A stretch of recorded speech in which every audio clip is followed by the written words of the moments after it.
In a country where we too often hear about what divides us, it might be time to talk about what unites us and supports us. There are many religions and denominations in the United States: Christians, Jews, Muslims, Hindus, Buddhists, Sikhs, each with their own congregations, charities, schools, and businesses. They make a combined contribution of $1.2 trillion to the American economy and society every year. This exceeds the revenue of the 10 largest tech companies, including Apple, Google, and Amazon combined. If we put this in terms of GDP, it would be the 15th largest national economy in the world. But why should you care? There are about 344,000 congregations across the nation, and they serve a myriad of purposes. They are houses of worship, but they are also the nucleus of many communities. Centers for education, job training, charity, childcare, and social events, employing hundreds of thousands of people,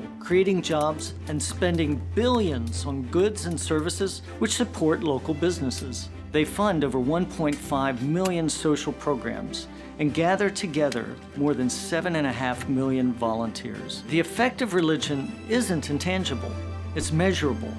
The leaders, members, and volunteers of these congregations go out every single day to serve the vulnerable among us. Not for money or recognition, they serve because of their faith. Love of neighbor is a central tenet of every major world religion, and this core belief reverberates far beyond the doors of an individual congregation. It impacts people all across our country. Let's look at just one example. Religion serves the U.S. with over 78,000 programs to help people struggling with mental illness. That's more than 3 times as many Starbucks as there are in the entire world. And faith centers are found in the poorest neighborhoods, in the inner cities, and in the most remote rural areas.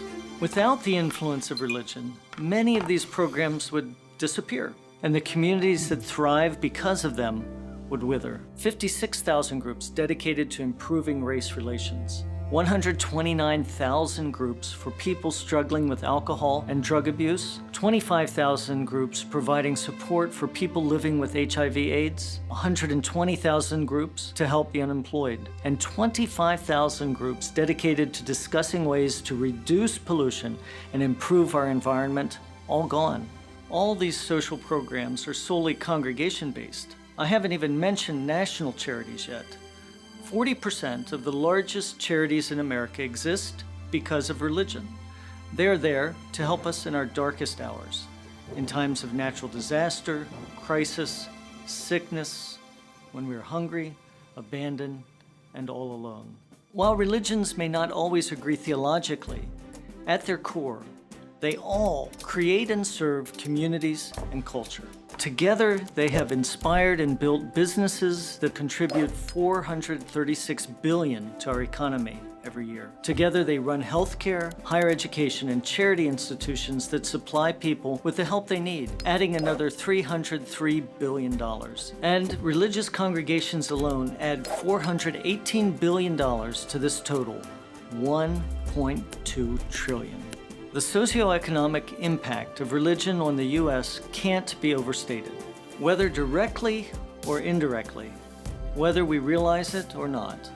Religion's influence positively impacts all of us in substantial and measurable ways, and there is nothing divisive about that.